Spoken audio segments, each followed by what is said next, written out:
belajar, yaitu berdoa. Marilah kita berdoa sesuai agama dan kepercayaan kita masing-masing. Berdoa dimulai. Doa selesai. Baik, Ibu absen dulu ya anak-anak. Samsi Hawari, Sakit, Zahra, Lili, Sela, Sally, hadir. Baik, yang tidak hadir tidak ada ya, hanya Samsi yang sakit.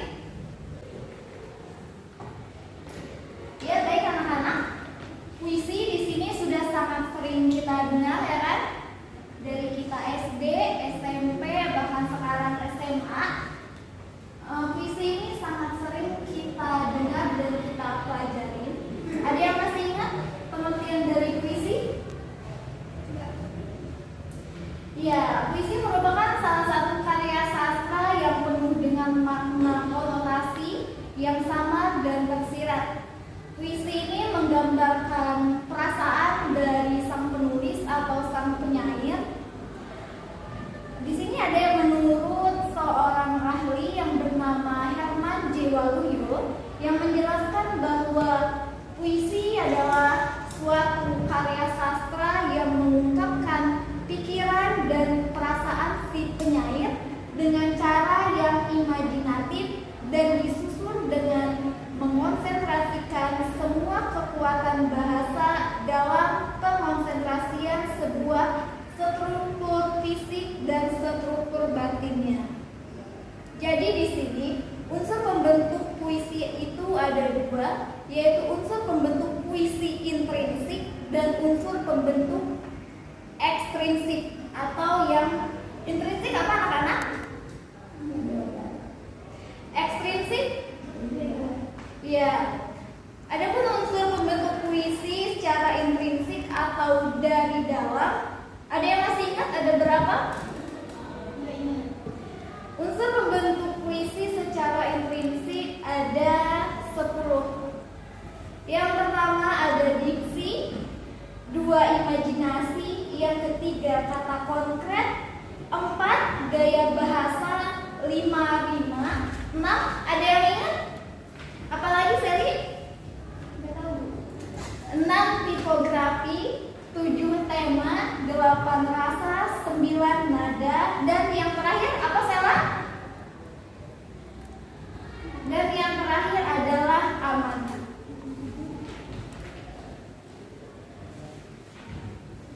Di sini diksi, ada yang tahu apa itu diksi? Gaya bahasa.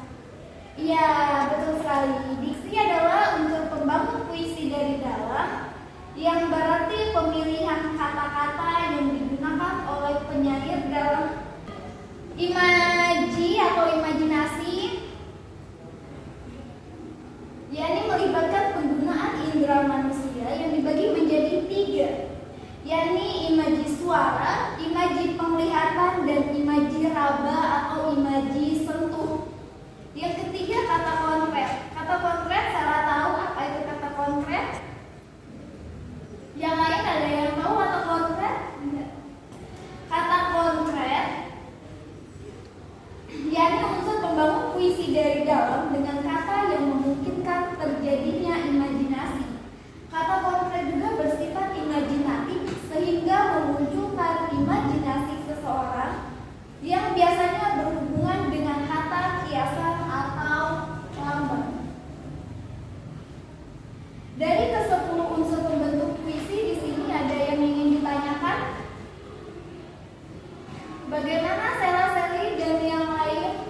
Ada yang ingin ditanyakan? Baik, jika tidak ada yang ditanyakan, kita lanjut ke unsur ekstrinsik atau unsur yang berasal dari luar. Yang pertama ada unsur biografi, yang kedua ada unsur nilai, yang dan terakhir ada unsur masyarakat. Unsur biografi, semua pada tahu biografi? Sela, Sally, jangan ngobrol. Yang pertama ada unsur biografi. Biografi sudah sering kita dengar dari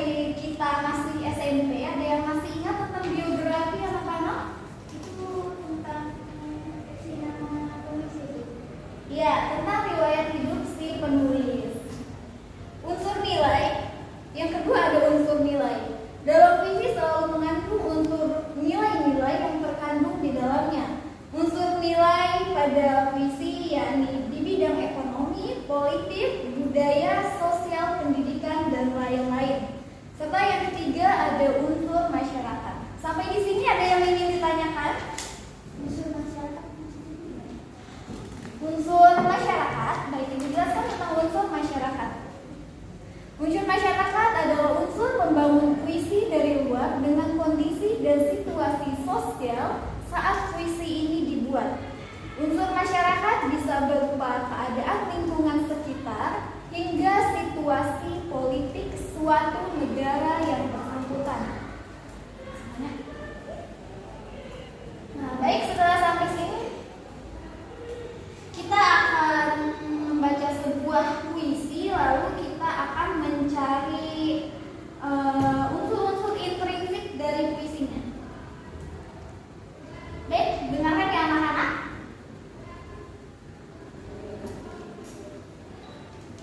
Judulnya Doa karya Khairil Anwar. Tuhanku, dalam termenung aku masih menyebut namamu. Biar susah, sungguh mengingat kau penuh seluruh. Cahayamu panas suci tinggal kerlip lilin di kelas ini. Tuhanku, aku hilang bentuk remuk. Tuhanku, aku mengembara di negeri asing. Tuhanku, di pintumu aku mengetuk, aku tidak bisa berpaling. Baik, pada puisi tersebut kita akan mencari unsur intrinsiknya. Yang pertama, tema. Pada puisi tersebut bisa kita tentukan temanya. Ada yang tahu kira-kira di sini dari puisi yang Ibu bacakan tadi bertemakan apa? Iya, si Sally tadi mau menjawab tentang tema. Sally tahu apa tema dari yang Ibu bacakan? Tema dari puisi itu adalah ketuhanan. Iya, betul sekali. Temanya yaitu tentang ketuhanan. Lalu yang kedua yaitu perasaan.